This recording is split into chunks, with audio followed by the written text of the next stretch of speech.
The goal of this video is to get you thinking about the potential for cryptocurrencies. So on the whiteboard, I've got a couple of things written down.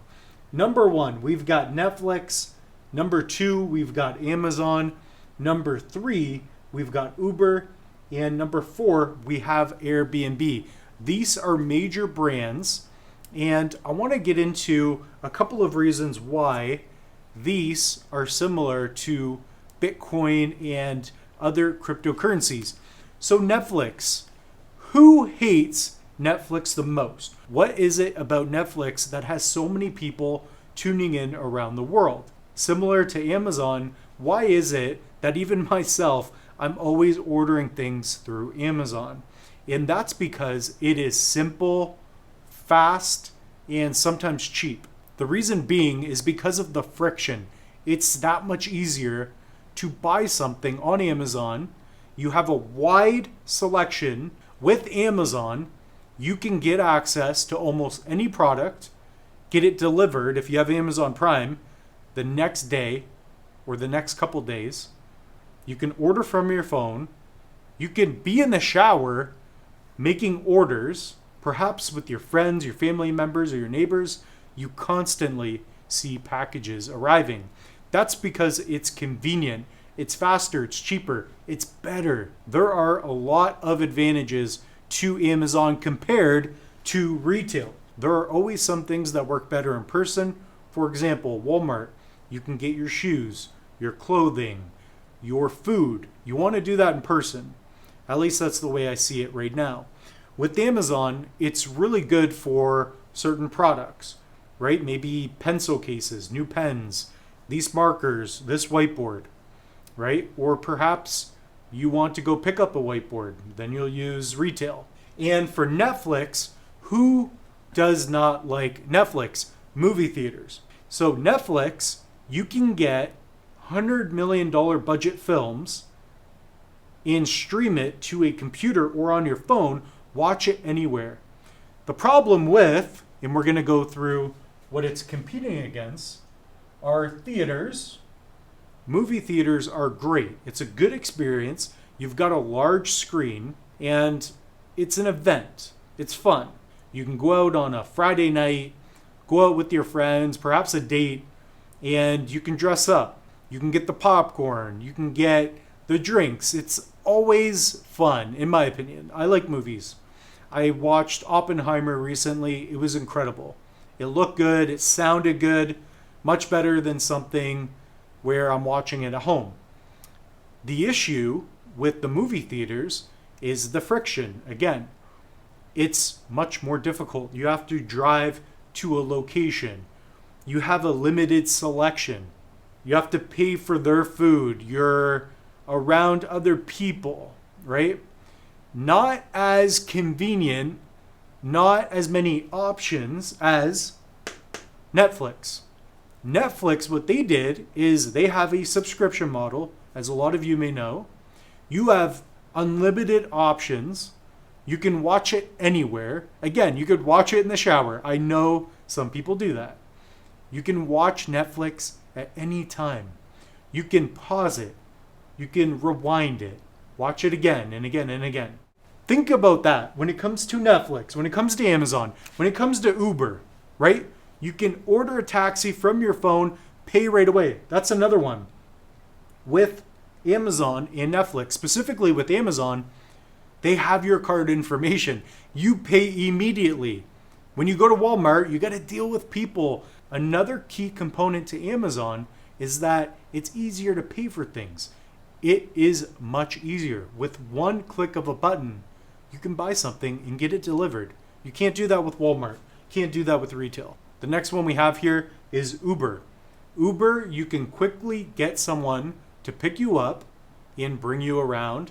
And again, similar to Amazon, it's much easier, right? You can look at the rating, you can pay, and it's taken over taxis in a lot of ways.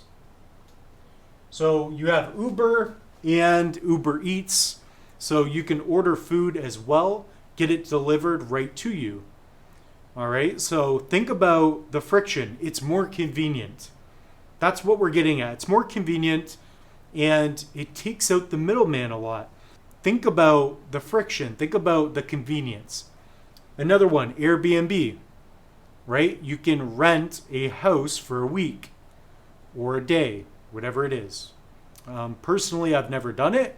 Friction, the convenience, right? It's kind of new. I would say out of all these, Amazon and Netflix, they seem to incorporate a lot more value. All right, so the next one, of course, we're going to put on crypto. So this will be crypto as a whole. Now, what does crypto have in common with Amazon and Netflix? Well, because of blockchain, and we've gone over it in the course, you can take assets, your money, send it anywhere in the world without the need of a middleman. Fees are lower. It's potentially faster. It gets processed quicker, depending on which coin you use. You don't have a middleman. Okay? When you go to Walmart, somebody sells something to Walmart, Walmart takes their cut, and then they sell it to you. With crypto, it's peer-to-peer. Banks do not like crypto because cryptocurrencies, in the case of Bitcoin, they allow you to own your money and you can lend and borrow with it. So that's just with the crypto tokens for money, right? So you have Bitcoin, you've got Cardano, and now with smart contracts and with decentralized applications, you can have video games on the blockchain where you can now own NFTs and you can own an asset. That's going to impact video games in the future, right? Because you can own the land and have it represented in your wallet. You can own a particular piece of land in a video game. You can own vehicles or assets, right? You can own a hockey player in a video game. You can own music. Actually own the music. Embed royalties, right? It's going to impact, in my opinion, going forward, it will impact the music industry. It will impact perhaps Netflix. It's very possible.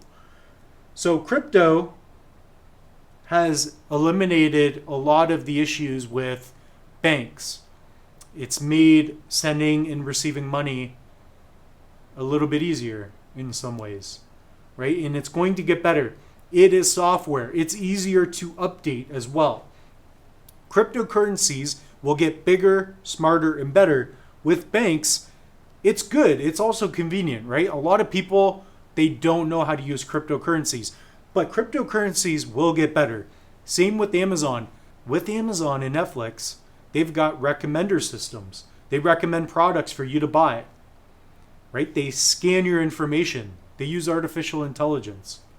I would argue that compared to a movie theater, Netflix, they know more of what you want.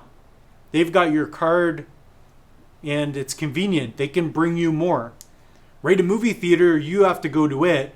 Whereas Netflix can kind of come to you. Same with Amazon, right? They can email you quicker compared to retail. Walmart, of course, you can order on Walmart, but it's a physical location. And there are benefits. We talk about that, right? For banks, there are benefits, right? You want to meet with a person. But with money, a lot of times you just want to send money. So I just want to get the gears going. This is one thing that I think about a lot, and I just wanted to bring a visual representation for you all, get your gears going, and just thinking, why is it that cryptocurrencies are going to be here in 5, 10, 20 years? And in my opinion, you can update the software. These get bigger, better, faster, and stronger. Cryptocurrencies, the software will allow you to do things easier.